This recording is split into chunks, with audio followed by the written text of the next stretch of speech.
After mind mapping for 15 years, I can tell you that the true power of mind mapping isn't just to organize chaos or manage projects, it's to reach new epiphanies. Hi, I'm Shane, and I used to be a strategist at tech companies like Google and Niantic. But these days, I use my brain power to help people and organizations think through their toughest problems. I obviously talk a lot about mind maps on this channel and use it for everything from designing apps to closing multi-million-dollar deals to running 2-week life sprints and even making sense of my inner emotions. There isn't a day that goes by that I don't use mind mapping for something in my life. Despite the versatility of mind maps, they pale in comparison to the actual human mind. Nature has given us the most powerful general learning algorithms in the world, and every technology and every event comes from it.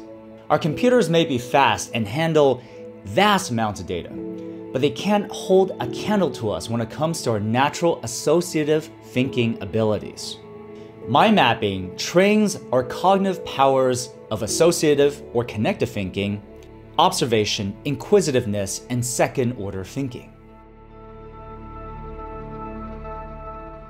Connective thinking is being able to connect the dots across different domains and turn them into new, valuable creations. When you mind map, you automatically engage in connected system thinking because everything you draw is connected to something else, a topic, a piece of information, an idea. All these make up part of a larger whole. The more you practice mind mapping, the more you're able to think like this naturally without picking up a pen. My own career has brought me all around the world, across 8 companies, every one of which I held a new role with a new set of tools that I had to learn, as well as skill sets. But the one tool that I always went back to was mind maps. And it's not only helped me to continuously adapt, but actually has made me better with every new role and mindset that I've acquired. A peculiar thing happens when you mind map out a meeting in real time.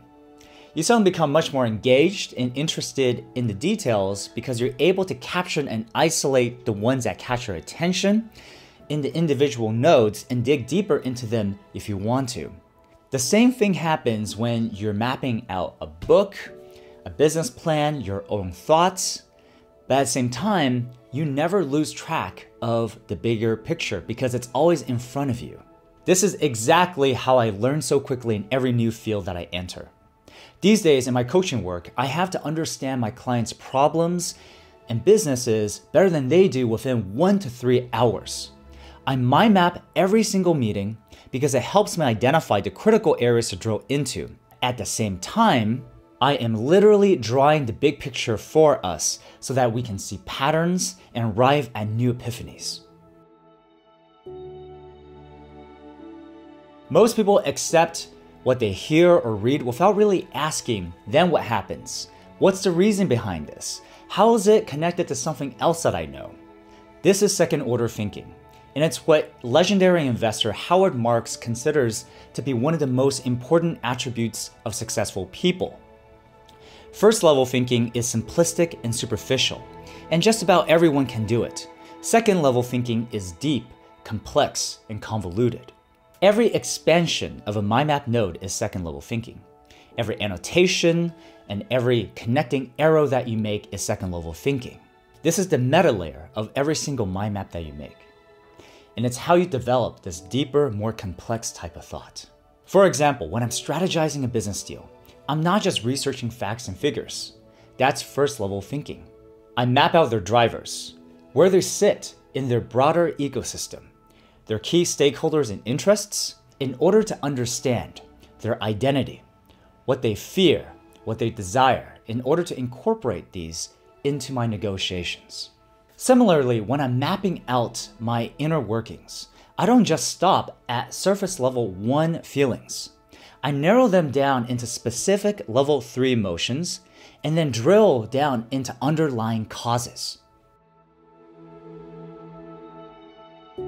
All these cognitive skills lead to epiphanies, mental supernovas, when everything clicks and the game completely changes. The first antibiotic was in fact discovered this way. One sometimes finds what one is not looking for. When I woke up just after dawn on September 28, I certainly didn't plan to revolutionize all medicine by discovering the world's first antibiotic. Fleming was a Scottish microbiologist who left and forgot a bunch of bacteria-laced petri dishes in the corner of his lab before leaving for holiday with his family.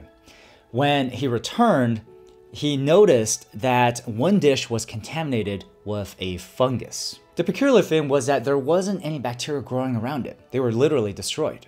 He famously commented, "Huh, that's funny," and proceeded to change history by isolating penicillin, the very first antibiotic, from the single mold.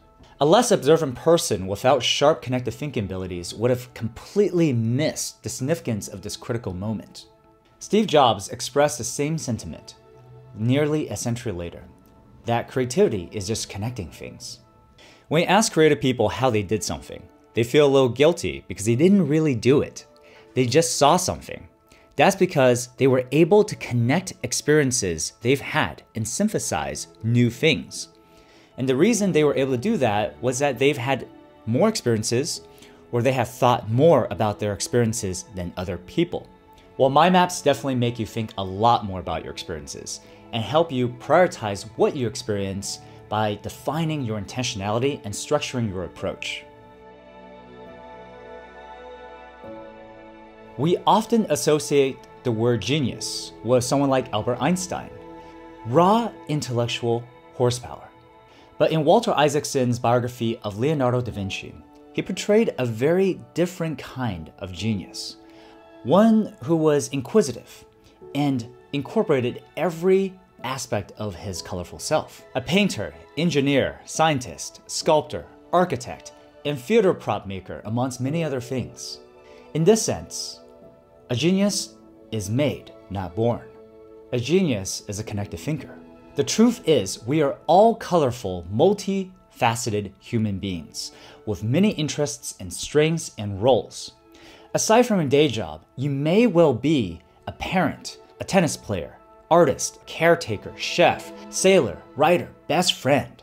Yet it's not often that we're able to combine all the rich learnings and experiences from across our lives as a whole to enrich its parts, much less use it to create something that is truly valuable and unique. Modern society, since the Industrial Revolution, likes to turn us into widget makers that are specialized and operate within a larger economic machine. Today, we're becoming more siloed and compartmentalized at a time when we need connected thinking and connectedness more than ever to face a world that is becoming increasingly complex, fragmented, polarized, and chaotic, where the uncertainties are high, but the opportunities, possibilities, and stakes are higher still. My goal is not only to make us more productive, but to help us grow as powerful, independent thinkers, adaptable and capable of creating our own opportunities. I promise that once you are able to see the connectedness in things, you'll not only thrive in your job, but also live a richer life, both in the monetary sense and with more appreciation for all the experiences in your life. I know because that's how I live. All right, before we leave today, I want to share with you one last story that happened on the last night of my 10-day silent meditation retreat in Joshua Tree earlier this year.